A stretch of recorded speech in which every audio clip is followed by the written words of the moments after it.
Hey everyone, sorry for the long silence since winning Saber Comp with our Kyle guitar in short and then having it disappear from the YouTube public for the past couple of months since. It has been every bit as painful for us as it has been for you. I'm sorry about that. We're all sorry about that, but it is coming back. It wasn't any kind of legal issue. It was just complexity, kind of a trial basis with a different channel partnership. It just didn't work out. Moving forward, the Guitar in Short will be back up publicly. May a Star Wars month, May the 4th be with you is coming right up. Of course, it's going to be out by then. We can't wait to be rolling out more epic content from the Dark Forces production, as well as getting back to our old Dead Reckoning sci-fi action thriller project. Really exciting news on that one as well. Both these things, such awesome stuff in store for them. Anyhow, I don't know how many of you guys might have seen Star Wars Theory's recent post from last week inviting all Star Wars and geek nerd sci-fi content creators on YouTube to go ahead and stream and react to his trailer for Vader 2 when it comes out. The teaser is out.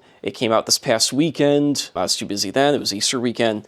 Bit busy, but I'm ready now. I'm here to put it on and react to it. I just want us to take a moment to appreciate here what a class act that was of Star Wars Theory to invite everyone to not just react, but to even monetize off of it in support of one another, in support of the Star Wars community, so much of which have been feeling very heavily disenfranchised by the latest creative decisions of Disney.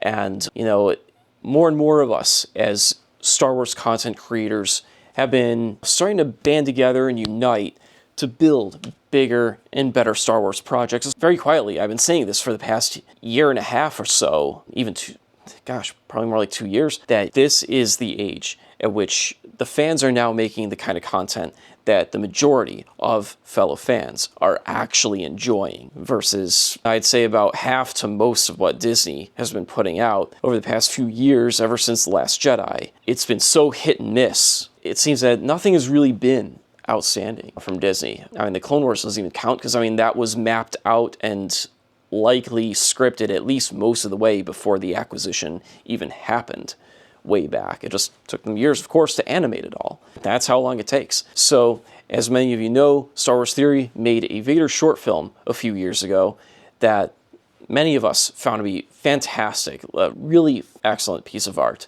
And we've been eagerly awaiting parts 2 and 3 that he has announced as of a couple of years ago, and through his saber company, Theory Sabers, has been funding it and put over $1 million into, I think, part 2 alone, which is amazing. So yeah, between that going on and more of us additional fans who also have creative abilities, equipment, skills, coming together, building our own quality fan films out there, I expect this to be quite a treat. Let's start it on 3, 2, 1.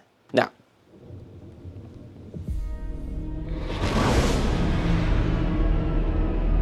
some sweet graphics. I gotta double check if this is Unreal Engine or Blender, or if you use both.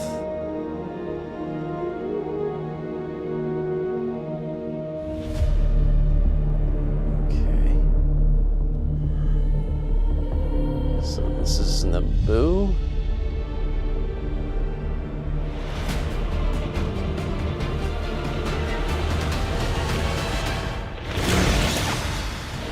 Okay, who is this? Okay, we had a Purge Trooper in there. Wookiee Jedi. We got a few Jedi here. I did not know who these guys are. I thought we were going to get Mace Windu here, but, well, maybe we still are, but... Oh, that looks sick. So, we've gone all in on the CGI with this one. Not gonna lie, I would have preferred to see at least Vader and the other Jedi characters actual live action integrated with the 3D, but it is tough. It is very, very tough. Altogether, I respect their decision to go this route. For a lot of us as creators, there are gonna be projects that we gotta do that really are just gonna have to go all in on just 3D CGI and not live action. We don't all have access to massive studios with huge teams of visual effects artists. I'm curious to know if they're taking that scene of Vader going and visiting Padme's tomb and then getting interrupted by rebels, but maybe changing it from rebels to this time these Jedi or something like that. I mean, if this is Naboo, it was a little hard to tell. I mean, it looked like something out of Naboo. Am I wrong here? I'm definitely curious. This does look really, really sick. So, wow. Well, I want to just thank Theory. I don't know if we'll hear about this. We are a relatively small channel right now.